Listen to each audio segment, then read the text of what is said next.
Assalamualaikum warahmatullahi wabarakatuh. Waalaikumsalam warahmatullahi wabarakatuh. Terima kasih. Maaf Bu ya, saya mau bertanya, bagaimana supaya hati dan pikiran kita selalu merasa tenang Bu ya?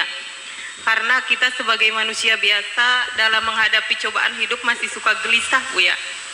Ya, terima kasih Bu ya. Wassalamualaikum warahmatullahi wabarakatuh. Waalaikumsalam warahmatullahi wabarakatuh. Pertanyaan sedikit. Sebetulnya ketenangan itu adalah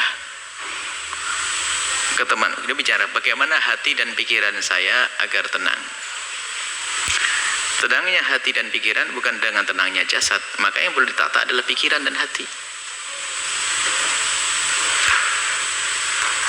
Bukan berarti ketenangan hati itu adalah karena banyaknya duit, bukan.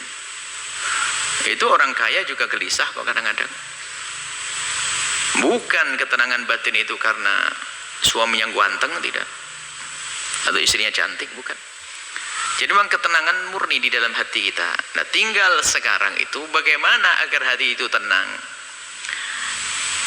Jawabannya sederhana, hati dan pikiranmu kau sambungkan dengan apa dan siapa. Kalau hati dan pikiranmu engkau sambungkan dengan sesuatu yang bikin gelisah, ya gelisah. Coba, kalau hati dan pikiranmu, orang boleh mencari dunia, tapi tidak boleh menggantungkan hatinya dengan dunia tersebut. Sehingga kalau orang menggantungkan hatinya, mengikat hatinya dengan dunia, lihat, di saat tidak mendapatkannya dia gelisah, di saat mendapatkannya hilang pun susah. Ada orang duitnya hilang tenang saja kok, ajib, karena dia tidak mengikat hati dengan dunia tersebut. Maka dengan Allah lah, itulah ketenangannya ada dengan Allah. Kalau orang dengan Allah duitnya hilang nggak susah, malah ngasih 1 miliar bangun pondok. Coba, lah kok bisa ini? Coba yang hatinya nggak sambung dengan Allah, 1 miliar ini buat AB mat 2, dapat tambah gede duit saya. Tapi enggak, hatinya tenang, kehilangan duit 1 miliar kok. Ini duitnya jatuh 100.000, puyengnya setengah mati, nangis-nangis. Nah, ini urusannya hati kita dengan siapa? Nah, kalau sudah urusan kita hatinya dengan Allah, mudah. Allah, apapun di saat dia sakit, lihat, sakit jasadnya sakit. Tapi kalau dia kenal Allah, dia akan tahu bahwasanya akan ada imbalan di hadapan Allah Subhanahu Wa Taala. Maka rasa sakit akan terreda dirasakannya, menjadi tidak separah, tidak semakin sakit. Sama itu loh. Kok jauh sekali imbalan di akhirat, kok lama banget ya. Itu saja ibu yang hamil tua nggak bisa melahirkan, bawa ke dokter, ambil pisau dokter, buka perut saya. Duh, dengan senang hati dia sakit, lihat banyak, senang. Ada sesuatu yang lebih menyenangkan dia. Apakah dia susah? Ya enggak. Begitulah sebetulnya ujian dari Allah di dunia ini. Tergantung harapan kita tuh di mana. Sehingga ada orang tuh putus asa, bunuh diri dan sebagainya, kan orang dungu dia. Orang dungu. Mau nikah nggak jadi, bunuh diri. Utang kebanyakan, bunuh diri. Gampang banget dia. Di negeri ini kafir banyak bunuh diri, nggak ada iman. Sebenarnya gelisah karena dia tidak punya Tuhan dia sebetulnya.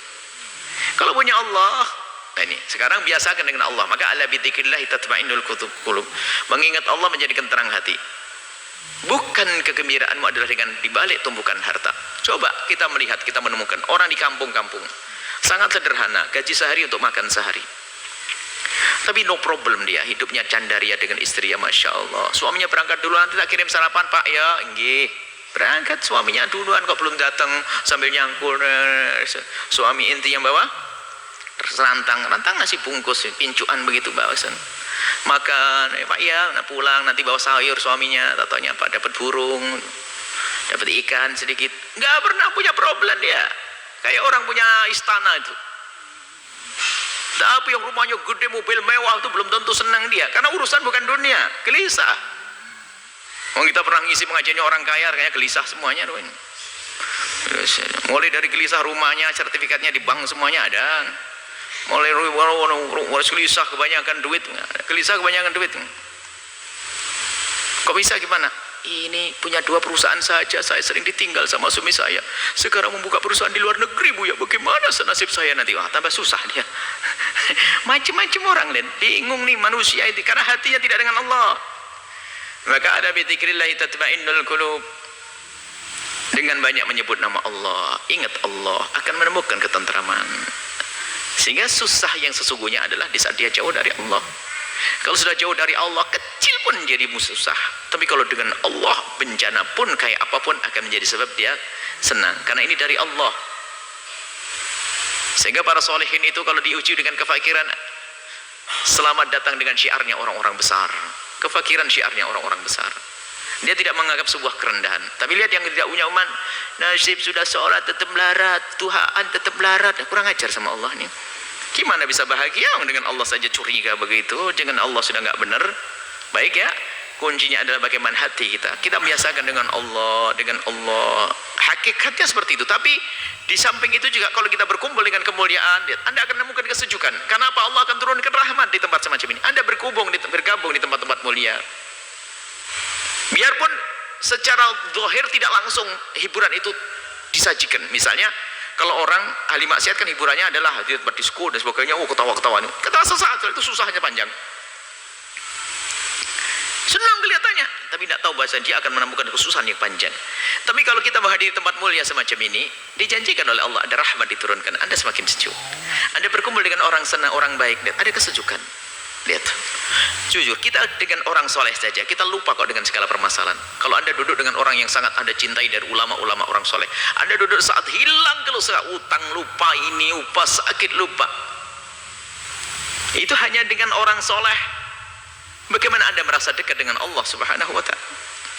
Bagaimana kita dekat dengan Nabi Muhammad sallallahu alaihi wasallam? Itu saja. Kembalikan hati kita dengan Allah, biasakan berzikir, merenungi ya, merenungi tentang nasib kita nanti di akhirat. Bagaimana urusan dunia, rendahnya dunia. Kalaupun mencari dunia hendaknya untuk Allah. Sudah menjadi orang kaya boleh, bukan dilarang, tapi bukan hanya untuk menyuburkan kesombongan kita, untuk membesar kerakusan kita. Kalau kita hanya mencari dunia hanya untuk dunia tersiksa, seperti diingatkan oleh Nabi, kalau ada orang hatinya itu rakus, dikasih lembah emas 1 minta 2, dikasih 2 minta 3, kasih ini. Dan unik orang itu punya pabrik 6, itu pabriknya triliunan semuanya tuh. Itu kebakaran hancur 3, itu masih nangis nyungsep masuk rumah sakit, bodoh banget dia. Masih ada 3, 3-nya saja masih kaya raya dia. 3 perusahaannya masih berjalan, 3-nya runtuh, itu nyungsep dia masuk rumah sakit. Ya, kasihan benar tuh manusia.